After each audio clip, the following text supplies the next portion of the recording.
જમીન અમરેલી વિધાનસભાના ધારાસભ્ય યુવા નેતા ભાઈ કૌશિકભાઈ વેકરિયાના મત વિસ્તારની અંદર ઉકાવામાં અહીંયા 3 કરોડ રૂપિયાના ખર્ચે એક એસટી બસ સ્ટોપ અત્યંત આધુનિક સુવિધાયુક્ત બસ સ્ટેન્ડનું લોકાર્પણ થયું છે.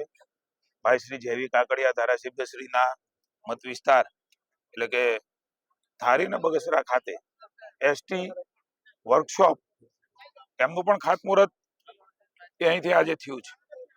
લગભગ 16 કરોડ રૂપિયાના ખર્ચે આ ત્રણેય બાબતો એ બે વિધાનસભામાં શરૂ થવા જઈ રહી છે ને એકનું લોકાર્પણ થયું છે. ત્યારે મને આનંદ છે કે આ તમામ અમારા જે કાર્યક્રમ છે લોકોએ પણ વધાવ્યો, એને પણ નવી વિકાસની અનુભૂતિ થઈ છે. માનનીય એમપી શ્રી ભરતભાઈ, જિલ્લા પ્રમુખભાઈ શ્રી કાનાણી અને સમગ્ર ટીમ એમાં હાજર રહી છે.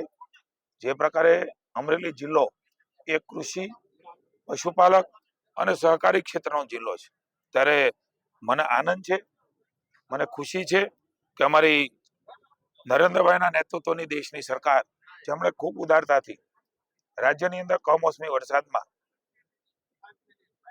ખૂબ ઉદારતાથી રકમ આપી, મંજૂરી આપી અને એમના કારણે ભૂપેન્દ્રભાઈના નેતૃત્વમાં, ભાઈ હર્ષભાઈના નેતૃત્વમાં ભારતીય જનતા પાર્ટીની સરકાર, ખરીદીની વાત હોય તો મોદી સાહેબના નેતૃત્વમાં અમિતભાઈ શાહે પણ આપણી ખરીદી ઝડપથી થાય, આપણો કોટા વધે એમના માટે એમણે પણ એ મંજૂરીઓ આપી. અને મને આનંદ છે કે જે 28,63,412 ખેડૂતોના ખાતાની અંદર જે અમારું પેકેજ ઐતિહાસિક પેકેજ છે, ખેડૂતોને પણ એની ખુશીને આનંદ છે. આટલી ઝડપથી નિર્ણય થાય અને પૈસા પડે 8,339 કરોડ રૂપિયા એ એમના ખાતામાં પડી જવા, આ હું એવું માનું છું કે ગુજરાતના ઇતિહાસમાં સૌપ્રથમ વાર છે અને કદાચ ભારતમાં આ પ્રકારે પહેલીવાર રવિ સિઝન પણ ખેડૂત લઈ શકે એટલે ઝડપથી એમને સહાય મળે. ખરીદી 15,000 કરોડની થાય.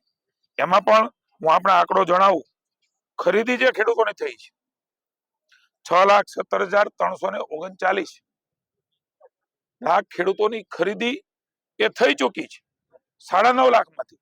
કલ્પના કરો કે જે ઝડપથી પ્રક્રિયાઓ અમારા વિભાગે કરી છે, મુખ્યમંત્રી શ્રી ભૂપેન્દ્રભાઈના માર્ગદર્શન નીચે ખરીદીની રકમ 9,725 કરોડ, 15,000 માંથી 9,000 10,000 ની ખરીદી થઈ જાય. ખેડૂતોના હિતકારી નિર્ણયો નરેન્દ્રભાઈ એમએસપી પ્રાઇસથી શરૂઆત કરી અને રાજ્યની ભારતીય જનતા પાર્ટીની ખેડૂતો થકી બનેલી સરકાર, ખેડૂતોના આશીર્વાદથી બનેલી સરકાર એની સંપૂર્ણ સભાનતા સાથે ખેડૂતોના હિતમાં